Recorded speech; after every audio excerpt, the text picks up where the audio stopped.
All right, so welcome back to the second part of periodic table. So in this part of the periodic table, we are going to be discussing group 1 to group 8, okay? So first, remember group 1 elements are called alkali metals, group 2 elements, alkali earth metals, group 3 elements, the boron family, group 4 elements are the carbon families, group 5 elements are called the pnictogens, that is P-N-I-C, pnictogen. The P is actually silent. And then group 6 elements are called the chalcogens, okay? While group 7 elements are called the halogens. And then group 8 elements are called the noble gases. So these are all the families we're going to discuss in this particular tape. All right, so let's start with the very first one there, which is group 1A, aka alkali metals. Now they are called alkali metals because their metals are oxides. Metals or oxides react with water to form alkaline solutions. They include lithium, potassium, rubidium, caesium, and francium. Francium is the only radioactive among them, with a half-life of about 22 minutes. And francium happens to be the most electropositive element in the periodic table. Let's go into the physical properties of these elements. Number 1, they are soft, silvery, and white metals. They are malleable and ductile. They are good conductors of heat and electricity. As you already know, as you move down the group, lithium to francium, their atomic number, their mass number, their atomic weight, their density, their atomic radii increases down the group. But as far as their melting and boiling point is involved, it decreases down the group. In other words, the melting and the boiling point of metals will always decrease down the group. But as far as the melting and the boiling point of non-metals down the group, they increase. We're going to see that with time. Good. So it's also important for you to know that atomic radii or atomic radius can be measured in Armstrong. And 1 Armstrong is equivalent to 100 picometer. Okay? Now let's look at the chemical properties of group 1 element. They have similar electronic configurations. That means all of them end up with S1, S1, S1, S1, S1. Their s orbitals have 1 at the end, at the top. That means they have 1 electron in their s orbital each. Right? Good. So they react with group 7 elements to form halides. That means lithium can react with fluorine, sodium can react with bromine, potassium can react with chlorine. So by the time group 1 elements react with halogens, they form what we call halides. They react with hydrogen to form hydrides. Sodium hydride, for example, sodium and hydrogen, okay? They also react with sulfur to form sulfides. A reaction between sulfur with an atomicity of 8 to give you hydrogen sulfide, or potassium sulfide, for example, is an example. Now they react with nitrogen to form nitrides, okay? Although nitrogen is known not to be very reactive easily, but there are some certain conditions that will bring about such a reaction. So you can have a typical example of lithium reacting with nitrogen to form lithium nitride, okay? Next, they react with phosphorus to form phosphides, okay? Phosphorus has an atomicity of 4. So if you take potassium or sodium or caesium or rubidium, for example, reacting with that, you should be able to do the reaction. The least reactive among them, which is lithium, reacts with oxygen to form lithium oxide. Yes, it can react with oxygen easily to form lithium oxide. However, sodium will react with the same oxygen to form a peroxide. And the reason is that the sodium will consume oxygen, or the oxygen will consume the sodium because of how reactive the sodium is, and more oxygen will remain before it is even complete as a reaction. So you have sodium peroxide. So sodium will react with oxygen to form sodium peroxide. Now, as for the rest we are talking about are potassium, rubidium, and caesium, excluding francium because it is radioactive. Potassium, rubidium, and caesium will react with oxygen to form superoxides. And of course, superoxides we are talking about have an arrangement of O2 with a minus at the top. So potassium superoxide is simply KO2. Caesium superoxide is simply CSO2. Right? Good. So now they also react with water differently.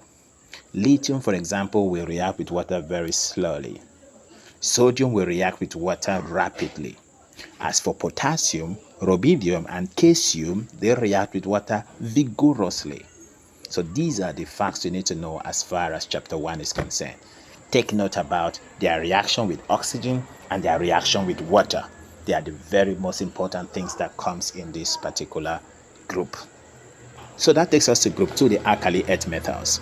Alkali earth metals are group 2 elements in the periodic table. They belong to the S block elements, and they are beryllium, magnesium, calcium, strontium, barium, and radium. Now, they are called alkali earth metals because their oxides and their hydroxides are alkaline in nature. And then also, alkaline meaning that they are soluble, okay? And then also, their metallic oxides are found on the earth crust. That is why you call them alkaline earth metals. Why? Because their metallic oxides, which are soluble, which are alkaline, are found on the earth crust. So you call them alkali earth metals. Let's look at the physical properties. They have crazy boiling points. Yes, about 600 degrees Celsius higher than their melting point. They have a higher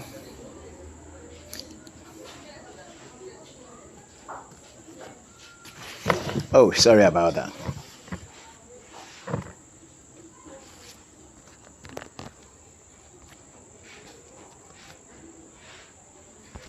They are harder than their alkali metals. That means they are harder than group 1 elements, okay? Although they are less reactive. Now, each alkaline earth metal is less reactive compared to its neighbor that is an alkali metal. That means if you compare them in terms of their reactivity, alkaline earth metals are less reactive. That is what we are trying to say. And then, of course, the atomic mass, the atomic number, the atomic radii, the metallic radii, and everything increases down the group. But as far as boiling point and melting point is concerned, it will decrease because they are metal. We've discussed that before. It is also important for you to note that their density decreases from beryllium to calcium. That is from 1.8 to about 1.55 grams per cm cube, and then increases from strontium to radium. That's to about 2.6 to 4.45. So there is a kind of up and down movement as far as density is concerned. So that takes us to other facts about group 2 elements of the periodic table. And the very first one there is ionization energy. Their ionization energy decreases down the group but increases across the period. Ionization energy is the energy required to remove one loosely held electron, okay? That is it. And the fact is that the first ionization energy is always less than the second. The second ionization energy is always less than the third. And it continues like that.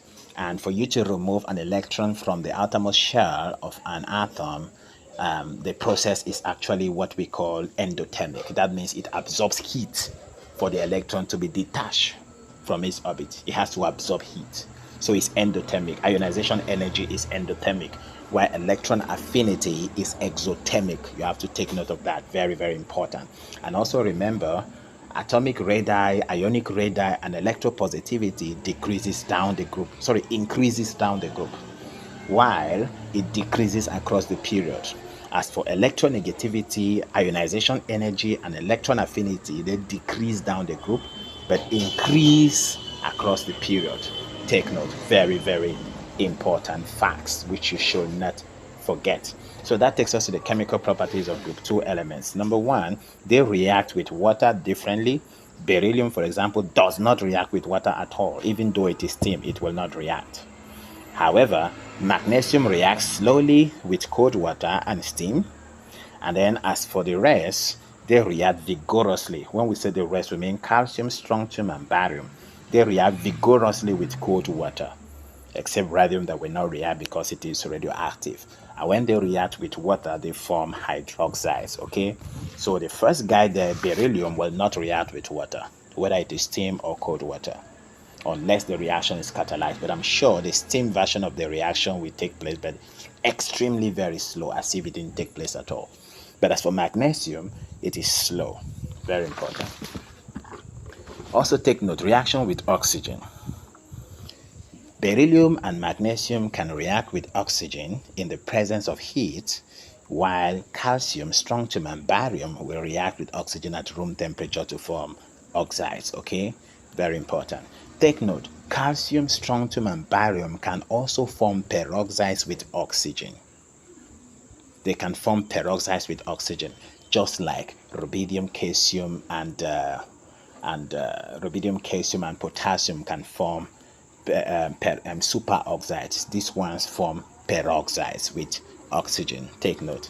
They react with acids to liberate hydrogen. Yes, if magnesium reacts with HCl, for example, it will liberate hydrogen.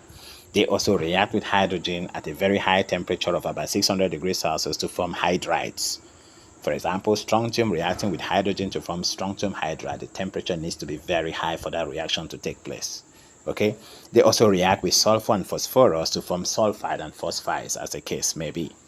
Their oxides react with water to form hydroxides. Potassium oxide, potassium oxide, calcium oxide, magnesium oxide will react with water to form the hydroxide version. All right, so that takes us to group 3, and the group 3 elements we have are called the boron family. And the boron family include boron, aluminium, gallium, indium, thallium, and niconium. Boron, aluminium, gallium, indium, thallium, and niconium. The physical properties of these elements, we start with boron. Anyway, the two guys we are going to discuss as far as this chapter is concerned is simply boron and aluminium. They're the most important ones, okay? You have no business with gallium, although it's a liquid metal.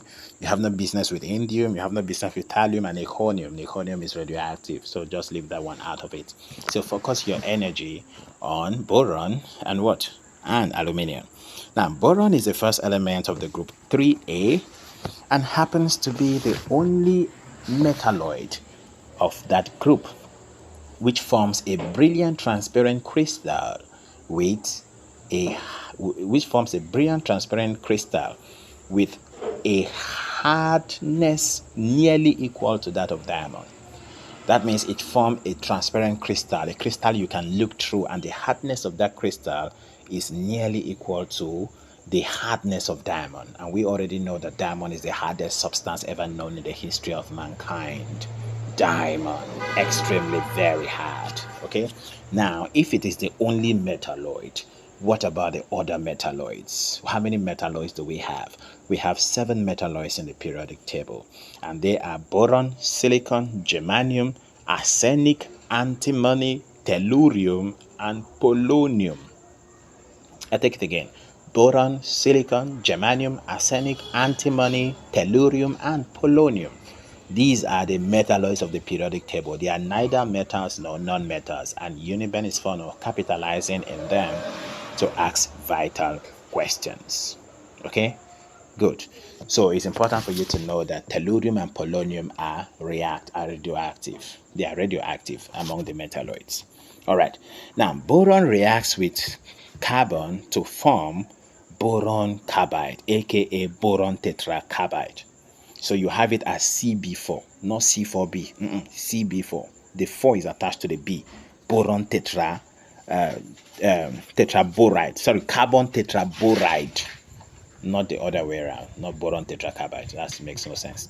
It's actually boron tetraboride or boron carbide, as the case may be, and happens to be the hardest substance known next to diamond. Although this is artificially done, okay? It doesn't occur naturally. Now, boron reacts with hydrogen to form several hydrides. The least hydrides of boron is a diamond called diborane, which is B2H6.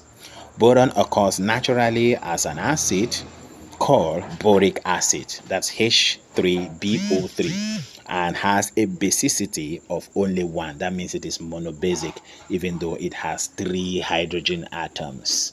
The only replaceable hydrogen atom in boric acid is just 1. Boron occurs in the form of minerals called borax, and then kenites and colemanite. As for borax, it has the formula of sodium heptaoxo tetraborate 3 decahydrate, and that is sodium 2B4O7 water. So sodium heptaoxo tetraborate 3 decahydrate. And another way you can actually call it is to simply call it sodium tetraborate decahydrate. So once you say tetraborate, you have already included the amount of oxygen it has. Then the kenite, you have sodium heptaoxo tetraborate 3 quadrahydrate, or you can simply call it sodium tetraborate quadrahydrate, okay, excluding the heptaoxo. And then for the colemanite, it is calcium on deca because it is 11, okay, calcium on decaoxo hexaborate 3 pentahydrate. That is calcium 2B6O11 5 water. Okay, now all these guys you hear, these are minerals that are salts of complex acids of boron. Boron has two forms of acids. We have the tetraboric acid, which is H2B4O7, and we have the hexaboric acid, which is H2B6O11. So they form complex salts which are hydrated. That's just it. All right. Now the acid anhydride form of boron is boric oxide. That's B2O3. And of course, when you dissolve that in water, it forms an acid, okay, which is boric acid. All right, so that takes us to aluminium. Aluminium is a strong, light, and ductile and even malleable substance, right? In the presence of heat, it reacts with oxygen to form aluminium oxide. And aluminium oxide happens to be amphoteric, meaning that it can react with both acid and base to form solutions. If it reacts with sodium chloride, it will form aluminium chloride and water. Sorry, if it reacts with HCl, it will form aluminium chloride and water. If it reacts with potassium hydroxide, it will form, in the presence of water, it will form potassium aluminium tetrahydroxo, or let me simply call it potassium tetrahydroxo aluminate 3. That is what it will give you when it reacts with potassium hydroxide in the presence of water. Okay, very, very important. So that takes us to the next group, which is group 4A, and that is the carbon family. Group 4A, the carbon family. And of course, the carbon family comprises of carbon, silicon, germanium, tin, lead, and flerovium. I take it again: carbon, silicon, germanium, tin, lead, and flerovium. And of course, in this carbon family, we are only going to centralize our efforts on carbon and then silicon. As for germanium, forget about it. Tin, lead, and flerovium, forget about them, okay? However, in this carbon family, silicon and germanium are metalloid, while flerovium is radioactive, right? Good. So let's start with carbon. Carbon is a non-metal, not a metalloid. Carbon is a non-metal. Now, it occurs in two allotropic forms, which are diamond and graphite, okay? And three amorphous form, which are charcoal, coke, and lamp black, or simply say carbon black, as the case may be. So when you talk about allotropic forms of carbon, you talk about diamond and graphite. Amorphous forms of carbon, charcoal, coke, and carbon black. Carbon burns in oxygen when it is limited to form carbon 2, in excess to form carbon 4 oxide. That's that you need to know about carbon, nothing much. So we go to silicon. Silicon is a metalloid, and it reacts with metals to form silicides. For example, if magnesium reacts with silicon, it will form magnesium silicide. If magnesium reacts with cobalt, it will form cobalt silicide. Now, when these metallic silicides now manage to react with water or acids, they form what we call silicanes or silanes. So when these metallic silicides reacts with water, they form silicanes or silanes, or even react with acid, they will still form silicanes or silanes. Now, what are silicanes and what are silanes? Silicanes or silanes are simply the hydride forms of silicon. And that example is magnesium silicide reacting with water to give you magnesium hydroxide. You will now have silicon hydride, which is also called a silicide. That is CiH4. And the same thing happens when it reacts with tetraoxide sulfate 6. CiH4 will be formed. That is a silicide or a silane, as the case may be. A silicane, or a silane. Silicon occurs in nature naturally as silica, which is sand, and naturally does not react easily, except when melted. That is when a lot of amount of heat is introduced into it. Then it becomes an acidic oxide, which can react with a base to form a salt. So you see, silica normally is inert, but by the time you melt it, it becomes acidic. And once it becomes acidic, it can react with a basic oxide to form a salt. So it's a kind of neutralization reaction that will happen when silicon 4 oxide is heated. Okay, now silicon 4 oxide can actually react with carbon to form silicon carbide. Very important. All right, so that takes us to the pneutogens, which are the group 5A elements of the periodic table. Pneutogens. Pneutogens include nitrogen, phosphorus, arsenic, antimony, bismuth, and moscovium. And here we're going to study nitrogen, phosphorus, arsenic, antimony, bismuth, but we're not going to study moscovium, probably because it is artificially radioactive. All right, now take note, bismuth is not a metalloid, but your textbook documented bismuth as a metalloid. That's a fallacy. Just go online and you will find out. Physical properties of pneutogens. Number 1, nitrogen. Nitrogen is naturally inert and stable and comprises about 78% of the air. Its oxidation number ranges from -3 to +5, like NO2 is 4, NO3 is 5, N2O, laughing gas, is 1. It ranges like that. Now, it combines with metals at high temperature to form nitrides. Why high temperature? Because it is inert. It doesn't react easily. So for you to make it react, you have to increase the temperature, okay? For example, magnesium and nitrogen to form magnesium nitride. High temperature must be involved. It reacts with oxygen in the presence of electric spark or thunder lightning to form nitrogen 2 oxide. Yes, when thunder lightning occurs, that is a catalyst for nitrogen to react with oxygen. And when that happens, it forms nitrogen 2 oxide, which is unstable, that can react with more oxygen to form nitrogen 4 oxide. Thereafter, reacts with water to form acid rain, which is triazonitrate 5 acid, although weak. All right, it also reacts with hydrogen in the presence of a catalyst to form ammonia. Oh yes, that's called the Haber process. And the catalyst there is filings of iron. That's all for nitrogen. Let's go into phosphorus. Phosphorus is also very reactive, and can easily react with oxygen to form oxides. When it reacts with limited amount of oxygen, remember it has an atomicity of 4. When it reacts with limited amount of oxygen, it forms what we call phosphorus 3 oxide. And then when it reacts with excess amount of oxygen, it forms what we call phosphorus 5 oxide, phosphorus pentoxide. All right, its oxides are acid anhydrides.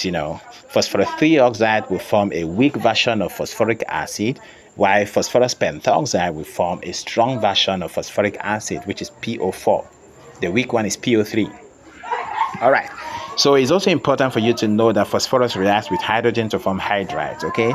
So you can always do that and balance that equation properly. The most powerful acid ever known in chemistry is hexafluoric acid, or antimony hexafluoric acid.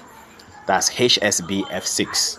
It is a quintillion times more powerful than tetraoxide sulfate 6 in terms of pH difference. That takes us to arsenic. Arsenic as one of the elements in the pneutogens. Arsenic, of course, that's 3+ because it belongs to group 5, so it has to lose 3 electrons, okay? So arsenic oxides, there are 2 of them. The 3 version and the 6 version reacts with water to form acids. The weak one will form the arsenic with 3. The strong one will form the arsenic with 4. And that is simply tetraoxoarsenate 5 acid. You can always derive that. That's that for arsenic acid. So that takes us to antimony. Antimony is Sb3+, okay? Now, it reacts with oxygen to form oxides, like antimony oxide, okay? That's when limited, that's Sb2O3. And when in excess, it will form Sb2O5. Okay? And when they react with water, they form acid. It's important for you to know that antimony oxide is amphoteric. In fact, it may interest you to hear that we have up to 1, 2, 3, 4, 5, 6, 7, 8, 9 elements in the periodic table that form amphoteric oxides. And they are beryllium, aluminium, gallium, germanium, arsenic, tin, antimony, lead, and bismuth. They form amphoteric oxide. Take note: aluminium oxide, antimony oxide, lead oxide, zinc oxide, gallium oxide, tin oxide, and bismuth oxide. They form what we call amphoteric substances. That means they can actually react with acid and bases to form solutions. All right. So the last one we're going to see in this chapter is bismuth. And bismuth is also 3+, reacts with oxygen to form oxides, okay? Of course, it has the limited version and the excess version, okay, which is just normal. As for moscovium, it's radioactive. We're not going to discuss that. So that takes us to the chalcogens, which are the group 6 elements of the periodic table. We call them chalcogens. And they include oxygen, sulfur, selenium, tellurium, polonium, livermorium. And it's important for you to know that tellurium and polonium are metalloids. We have discussed that before. So that takes us to the physical and chemical properties.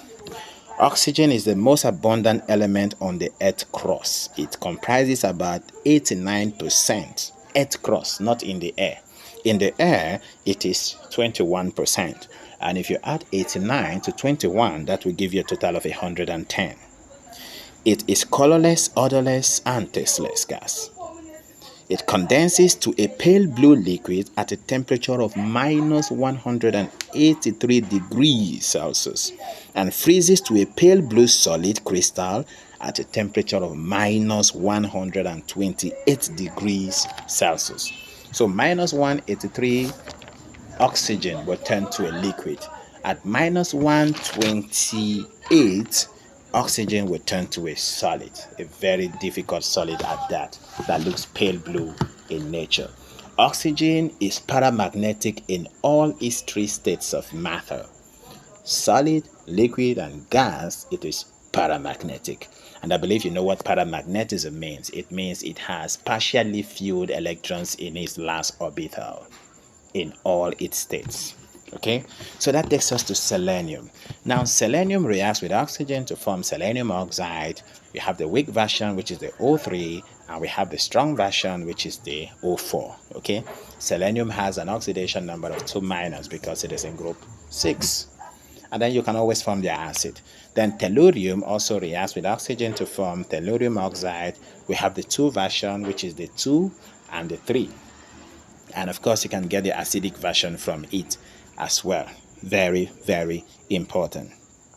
Generally, group 6 elements, their atomic number, their atomic mass, their atomic weight, their melting point, their boiling point, all increases down the group. You see, melting and boiling point joint everything about their characteristics to increase down the group. But as for metals, it decreases down the group. So you have to arrange that synergy properly. So group 7, which are the halogens. We're almost done, okay? I know you're a little bit tired. We're almost done. Group 7 elements of the periodic table. They are called halogens. And they include fluorine, chlorine, bromine, iodine, astatine, and tennessine. As for chlorine, bromine, fluorine, iodine, astatine, and tennessine, okay, let's give them a general physical and chemical property. Their oxidation number ranges from -1 to +7. They are the most electronegative elements in the periodic table, and their electronegativity decreases down the group. Very important. They react with hydrogen to form hydrides like hydrogen fluoride, hydrogen chloride, hydrogen bromide. Remember, hydrogen chloride is different from hydrochloric acid. One is dissolved in water while the other is not. Take note. All right, the dissolved in water is hydrochloric acid, while the one not dissolved in water is hydrogen chloride. Now, their hydrides react with water to form acids. That means Hydrogen chloride can react with water to form acid, which we have discussed to become hydrochloric acid. Now, some of their oxy acids, when we say oxy acid, we mean acid containing oxygen for halogens. Some of their oxy acids includes the HClO4, which is also called the perchloric acid. Perchloric, that's the O4, perchloric. Now, the O1 is actually the hypochloric acid, okay? The same thing goes with iodine. The O1 is the hypoiodic acid. The O4 version of iodine is the periodic acid. The same thing goes with bromine. You have the bromic acid and all that. So you can name them by IUPAC, which is tetraoxochlorate 7, okay? So, but you can actually decide to call it perchloric acid because it's 4. When it is mono, just call it hypochloric acid. Simple. Now, they form covalent bonds with non-metals and even some metalloids. These are group 7 elements we're talking about. So carbon, for example, can react with chlorine to form carbon tetrachloride, silicon chloride, nitrogen chloride, as the case may be. So that takes us to the last one, which is the group 8 elements, the noble gases or the inert guys. Now, they include helium, neon, argon, krypton, radon, and organosine. And of course, organosine among them is the only not really the only radioactive guy. Radon is also radioactive, okay? In fact, krypton is also slightly radioactive. So 3 of them are actually radioactive: krypton, radon, and organosine. Let's look at their physical properties. All right. Generally, their atomic weight, melting point, and boiling point increases down the group. So they follow the trend of non-metals, okay? Now, they are generally not reactive in nature. Yeah, they are generally not reactive in nature. Why? Because they have completely filled p orbitals. So they are saturated, okay? So they don't naturally react. But dangerous elements like fluorine will cause them into reaction by breaking their fully loaded lone pairs into individual electrons and reacting with them. A typical example of the element that can let that happen is xenon, and we're going to talk more about that. So for now, helium actually is found naturally as a deposit of hydrocarbon gases and minerals containing radioactive elements. That is where you find helium, not in the atmosphere. It is found as deposit of hydrocarbon gases and minerals of radioactive substances, and that is why radioactive substances can undergo what we call alpha decay. And the alpha decay we're talking about is helium. Very important. Now, helium is actually used in inflating balloon. Used in inflating balloon, and also act as a carrier gas in chromatography. That's the job of helium. As for neon, argon, krypton, and xenon, they are actually obtained. How are they extracted? Helium is extracted from hydrocarbons and radioactive substances on the earth, right? Now, what about neon, argon, krypton, and xenon, the remaining guys? These remaining guys are actually gotten from liquefied air. That means you have to look for the fractional distillation of liquefied air to extract them. Of course, they are basic components of the air. If you remember, the air has about 78% of nitrogen, oxygen is 21%, carbon dioxide is 0.3, the remaining 0.7 is made up of dust particles and noble gases. So you can actually extract them from air. Neon and argon happens to be very good in filament bulbs and in discharge tubes because they maintain an inert atmosphere in bulbs. And then radon is radioactive and is used in treatment of cancer. As for xenon and krypton, they are used in high intensity flashlight lamps. Very important. High intensity flashlight lamps, all those camera stuffs. Now, reaction of xenon. Xenon reacts with fluorine in the presence of UV rays. Yes, the UV ray must be there to catalyze that reaction to form xenon fluorides. So xenon will react with fluorine in the presence of UV ray to form xenon difluoride. Now, when the fluorine happens to be in excess, it forms the tetrafluoride and the hexafluoride version. And the good thing about this reaction is that it can actually be reversed into xenon or not really xenon, it can actually be reversed into a fluoride of hydrogen when it dissolves in water. What do I mean? Xenon fluoride can dissolve in water to give you xenon plus a fluoride, that's hydrogen fluoride plus oxygen. Xenon tetrafluoride in water will give you xenon dioxide plus xenon plus hydrogen fluoride. Xenon hexafluoride will dissolve in water. This time around, we are talking about not just ordinary water, but tritium water. That's H3O. Are you sure? You can balance the equation to find out, okay? But it will definitely give you a hydrogen fluoride at the end of the day. So the last thing we're going to talk about is organosine. Yes, the discovery of organosine. Organosine was discovered in 2002 in a joint institution of nuclear reaction or nuclear research in Russia, and was approved into the periodic table 14 years after its discovery by IUPAC, that is in 2012. Organosine was discovered by a scientist called Yuri Oganessian, still alive till today, and he happens to be the only living scientist whose element named after him is still in the periodic table. That means Oganessian may soon die. Now, he actually bombarded. How did he discover this organosine? He actually bombarded calcium 48. This is not the normal calcium you know. The normal calcium you know is calcium 40. Now, he actually bombarded calcium 48 with californium 249 in the presence of a high energy of about 250 million electron volts. Now, this bombardment yielded 3 neutrons and one mysterious element which could not even survive for up to a second before decaying into another element. And then, of course, after chronic examination, they named that element organosine. And of course, organosine was discovered to have a very short half-life of less than a millisecond. And after a millisecond, it would definitely decay through through alpha decay into livermorium by emitting an alpha particle, livermorium. Currently, it has no physical and no chemical property. It is only useful in research, and though it is believed to be a gas, but in its real sense, not yet ascertained to be a gas because of its short half-life. However, it is important to note that organosine is an artificial radioactive element that happens to be the heaviest element in the periodic table ever discovered. Thank you.